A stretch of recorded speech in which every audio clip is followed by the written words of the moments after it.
ಇವಾಗ ಇಲ್ಲಿ ರೈತ ಸಂಘಟನೆಯಿಂದ ಕರೆ ಕೊಟ್ಟಿದ್ದೀವಿ. ಏನು ಟೆಸ್ಟ್ ಮಾಡೋಕ್ಕೆ ಬಂದಿದ್ದಾರೆ ಬೇರೆ ರಾಜ್ಯದಿಂದ, ಅವರು ಬಂದಿರೋದು ಏನು ಇಲ್ಲೆಲ್ಲ ನೋಡಿ ಏನು ವ್ಯವಸ್ಥೆ ಮಾಡೋಕ್ಕೆ ಬಂದಿದ್ದಾರೆ. ಅವ್ರಗಳ ಜೊತೆ ನಾವು ಇವಾಗ ಒಂದು ಮೀಟಿಂಗ್ ಕರೆದಿದ್ದಾರೆ ಒಳಗಡೆ.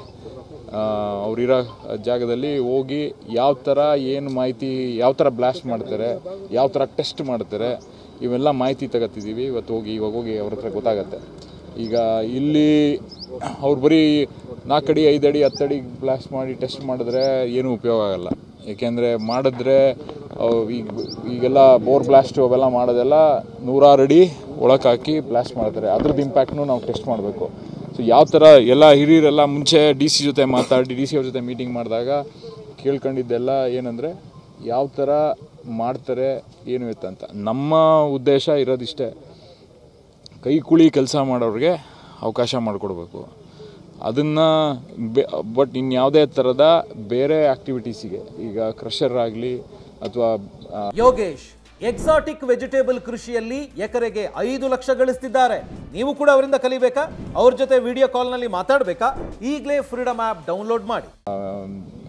ಬೋರ್ ಬ್ಲಾಸ್ಟು, ರಿಗ್ ಬ್ಲಾಸ್ಟು ಈ ಥರದ್ದೆಲ್ಲ ಯಾವುದೇ ಕಾರಣಕ್ಕೂ ನಾವು ಅವಕಾಶ ಮಾಡ್ಕೊಡೋಕ್ಕಾಗಲ್ಲ. ಅದನ್ನು ಯಾವ ಥರ ಇವ್ರು ಮಾಡ್ತಾರೆ ಏನು ಎತ್ತ ಅಂತ ತಿಳ್ಕೊಂಡು ನಮ್ಮ ಹಿರಿಯರು ಯಾವ ಥರ ಹೇಳ್ತಾರೆ ಅದರ ನಡೆಸ್ಕೊಂಡು ಹೋಗ್ತೀವಿ. ಅದೇ ಕೇಳ್ತೀವಿ ಹೆಂಗೆ ಏನು ಎತ್ತಂತ. ನಮಗೆ ಡೀಟೇಲ್ಸು ಏನೂ ಗೊತ್ತಿಲ್ಲ.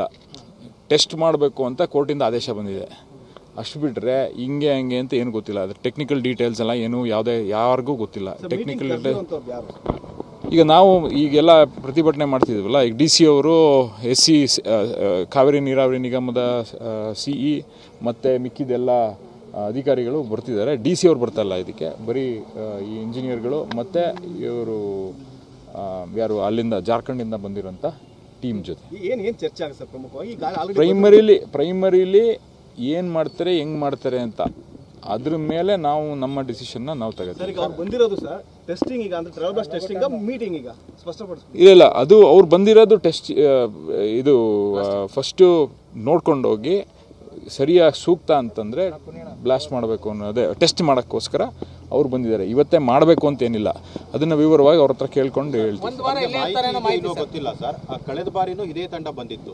ಕಳೆದ ಬಾರಿನೂ ಕೂಡ ಎಲ್ಲಾ ತರದ ತಯಾರಿಯನ್ನು ಕೂಡ ಮಾಡ್ಕೊಂಡಿದ್ರು, ಸಿದ್ಧತೆಯನ್ನು ಕೂಡ ಮಾಡ್ಕೊಂಡಿದ್ರು, ಟ್ರಯಲ್ ಬ್ಲಾಸ್ಟ್ ಕೂಡ ಮುಂದಾಗಿದ್ರು. ಆ ಸಂದರ್ಭದಲ್ಲೂ ಕೂಡ ಗೋ ಬ್ಯಾಕ್ ಚಳವಳಿಯನ್ನ ಮಾಡಿದ್ರು. ಮತ್ತೆ ಬೇಕಿತ್ತ ಅಂತ ಈಗ ಈಗ ಹೇಳಿದ್ರೆ ಕೋರ್ಟ್ ಆದೇಶ ಒಂದಾಗಿದೆ.